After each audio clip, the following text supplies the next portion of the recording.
Ayun. Alam ka pala! Ayan. Ang OFW Kita ba? mula Kita kami. Africa Kita ba? na si Rowell. Ang gusto mo kayo. Kwenta ako dyan! Yung paggawa ng content. Dinala niya ang Africa na Magaling kayo. si Chamame at kanyang buong pamilya sa Nueva Ecija.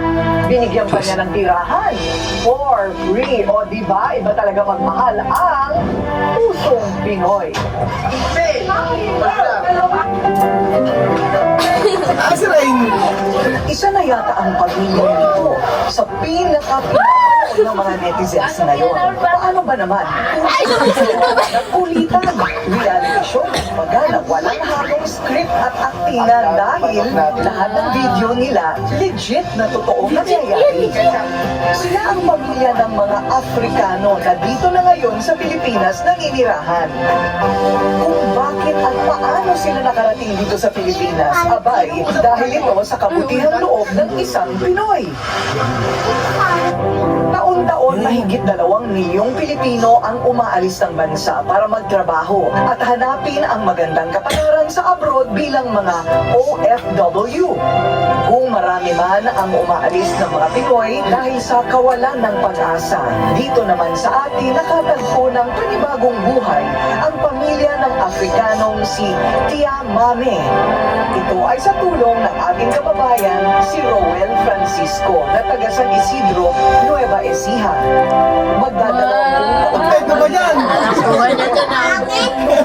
ang kanyang napuntahan sa paghahanap ng greener pastures o mas magandang buhay. Noong 2016, nakahanap siya ng mapapasukan na trabaho sa Equatorial Guinea sa Africa. Kahit hindi pamilyar sa kanya ang bansa na iyon, lakas loob siyang nakipagsapalaran. Nang pumutok ang pandemya noong 2020, hindi na nakauwi si Rowell sa Pilipinas. Para libangin ang sarili, naisipan na lang niyang gumawa ng vlog tungkol sa pamumuhay niya doon. Dito na nag-cruise ang landas nila ni Tia Mame.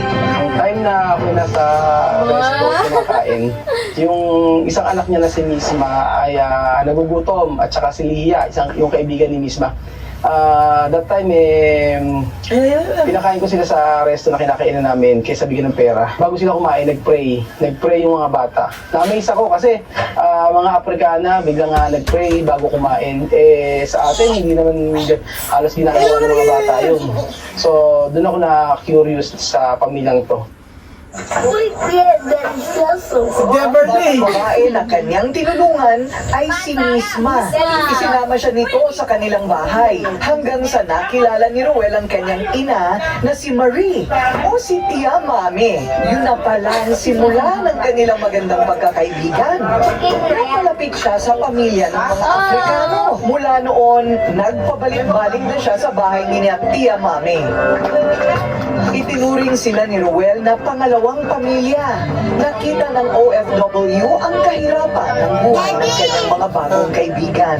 Kaya nagpasya siya na tulungan sila sa kanilang pangangailangan mula sa kinikita niya sa kanyang pagbablog. Nag-prepare ako ng pagkain. Yung Pinoy spaghetti natin na medyo manamis-namis at saka fried chicken. Tapos, nagulat ako, sarap sila. Kaya sabi ko, ito pala yung magandang gawin para sa kanila, yung magpa-feeding program. Doon ko nalaman ng mga tao doon, kadalasan yung pati yung mga bata, minsan lang kumain. At yung pagkain nila ay pinapila. So, talagang walang-wala sila. Pumasok ko sa buhay nila at unti-unti na ayos naman dahil nakita ko yung kabaitan nila Mabay sila sa amin, tapos never nang hingi ng pera, kaya napatuloy talaga yung pagtulong ko sa pamilya nila. Pero iba ang buhay nila doon. Sobrang hirap. Ay, si Lena! Niya sa mga taga-Equatorial Guinea ang kulturang Pinoy gaya ng pagmamano, mga sayaw at mga larong Pinoy. So, tinuro ko na yung mga pagkain Pilipino natin, paano yung luto, yung adobo, yan, yung mga maruya, bananak yung tuwa kami kasi Pilipino food kakain ng mga pagkain. Ang pinakamaganda talaga doon na ginagawa natin, yung binibigyan natin sila ng opportunity na maging okay o mag-level up yung buhay nila. Kasi marami na tayong tinulungan na sa pagninegosyo, paano ang tamang pagninegosyo. Pero yun nga, nasa kanila pa rin kung talagang magsasucceed sila. Diskarte Pinoy, hanggang sa fruit shake, tinuro ko na sa kanila. Pero yung pinaka-the best talaga na ito natin gawin yung mga street food natin, tulad ng mga fishball, maruya, banana queue, kamote queue, na ginawa nilang negosyo. Naging laman ito ng kanyang mga vlog at nag-viral. Marami ang naantig ang damdamin sa kabutihang ginawa niya sa pamilya at mga kababayan ni Tia Mami. Noong 2023, isinama ni Ruel si Tia Mami sa Pilipinas para magbakasyon. Nagulat ang babaeng Afrikano dahil sa mainit na pagtanggap ng mga Pilipino sa kanya. Oo, nga ba? Ayun mga pansin Marami na kasi mga Pinoy ang nakapanood at nag-aabang ng mga vlog ni Ruel.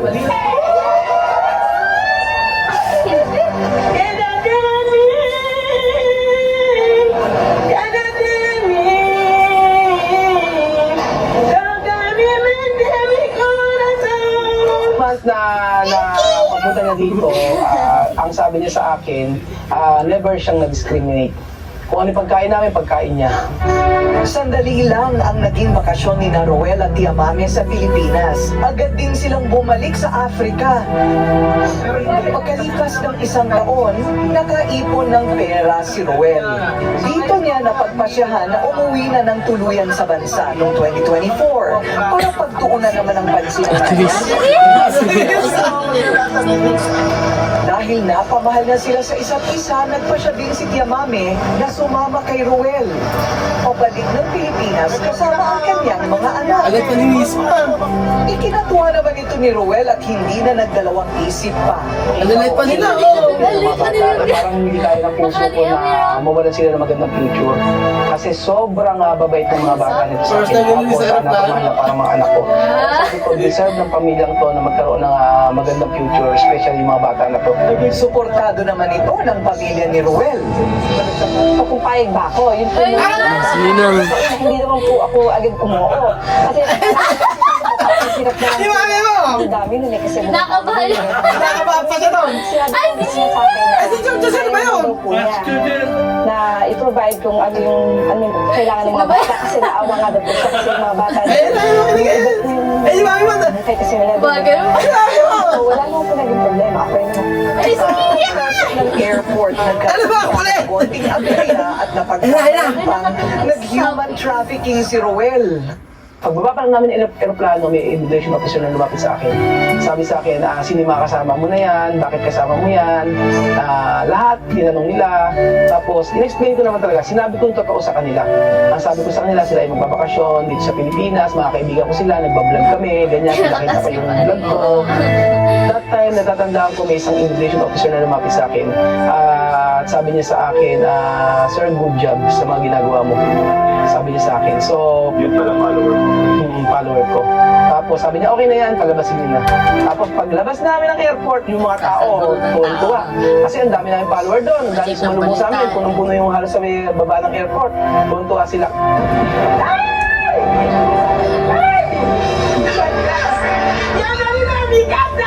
Binigyan ng sariling bahay ni Ruel ang pamilya ni Tia Mami malapit sa kanilang bahay sa San Isidro, Nueva Ecija. At ngayon, nag-aaral din sa probinsya ang mga Afrikanong anak. Filipina porque Filipina está bien. Es un país como mi país, me hace recordar mucho. Los niños aquí en la escuela, yo mismo bien. Y así, por eso me gusta vivir aquí tranquilo. Así. Él me ha conocido todo lo que yo tengo ahora gracias a él. en la escuela. Bien. Porque ahora tú ayudar a mi familia. Ahora nosotros damos muchísimas gracias por aquí porque nosotros estudiar ahora mismo debe estudiar mucho para ser persona grande. Pero hindi maiwasang may mga netizens na nambabash kay Roel. Sinasabi ba naman na ginagamit lang niya ang mga Afrikano sa kanyang pansariling interes? Apektado noon si Roel, pero hindi na lang niya ito pinapansin. Bawat vlog namin, nakikita ko talaga, o hindi po kayo nagbunta. Kaya gano'n na lang ako naging emotional kasi binibigay ko yung best ko para sa pamilyang ko. Hindi lang dito kasi hindi lang naman ako sa pamilyang ko tumutulong eh. Yung pati sa ibang mga tao din sa Pilipinas, mga Pilipino tumutulong din ako. Kaya yung pagtulong kasi nasa puso ko eh. Pero minsan nagkakaroon ng problema dahil naiisip nila na hindi ako sincere sa pagtulong ko. Masaya si Roel na naging instrumento siya para mabigyan ng mas magandang buhay ang pamilya ni Tia Mame. Malayong malayo sa kinagisnan nila sa iniwang bansa sa Afrika. Malupit ang mundong ating ginagalawan. Nandyan ang problema ng gutom, giyera, at hindi pantay-pantay na pagtrato. Napakalaki ng agwat ng mahirap sa mayaman. Pero salamat na lang din sa maraming tao gaya ni Roel na isang Pilipino handang maging instrumento ng pagbabago at pag-asa sa mga walang-wala at api. Mabuhay ka kabayan! Mabuhay ang malasakit ng isang pusong Pinoy! Ubus na! Si Chuchi nakita ron! Chuchi nakita, artista ka!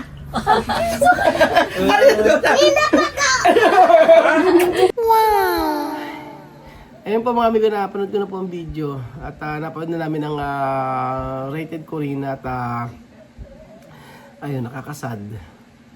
Nakakasad, nakakalungkot yung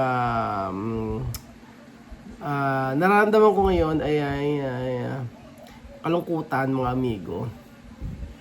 Kasi yung storya from Africa, na-explain mabuti talaga dun lahat.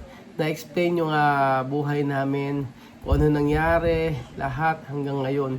So, yung part doon na ano ko doon, saktong-sakto. Saktong-sakto yung time na umiyak ako about sa basher. Sa mga taong nagagalit sa akin, taong nagagalit kay Tia Mame, o taong merong di may gusto. So, saktong-sakto yung sa Rated Corina. Yung time na ngayon na to. So, bali, halos mag-isang buwan na rin itong na-shoot. Medyo matagal na. Pero, yan. Nalulungkot ako dahil yan yung time na kung saan nag-start na yung diyan yung nag-start na yung unti-unting pagbabago. So, sana ma-realize Tia Mame, ma-realize na gano'ng ka-importante ang pag-aaral. So, andito pa rin ako para tumulong sa kanya. At yung mga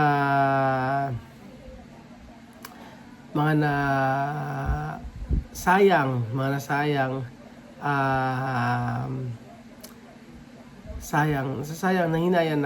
nahihinayangan ako sa magandang future na maibigay ng bansang ito para sa kanyang mga anak. Pero sabi ko nga, nabigay ko yung best ko para sa pamilyang to. Nabigay ko yung best ko para sa pamilyang ito dahil hindi biro yung mga ginawa natin para sa kanila. So, sakripisyo, yung pasensya, yung syempre yung mga nasayang na pera, yan, marami nasayang dahil lang sa mga taong naninira sa akin. So, alam kong malayo pa yung tatahakin nila sa pag-aaral dito sa Pilipinas. Pero hindi may mahalaga yun eh. Ang importante pagpapatuloy nila. Ngunit ngayon hindi na mapagkapatuloy dahil desidido na silang umuwi sa bansa na kung saan ay doon sila nanggaling. At malungkot man, ngunit magkapatuloy ang buhay natin. Patuloy tayong tutulong, hindi mas mga Aprikano, o makatulong ulit tayo sa mga Aprikano sa Pilipino, nandito pa rin po si Kuya Raul na patuloy na magbibigay ng pagtulong sa mga taong nangangailangan. So, sabi ko nga malungkot, ngunit tayo ay patuloy na mabubuhay, patuloy na tatahakin kung ano man yung ating plano sa buhay. So, ayun mga amigo, salamat po at salamat po sa walang sawa niyo pong pagsuporta.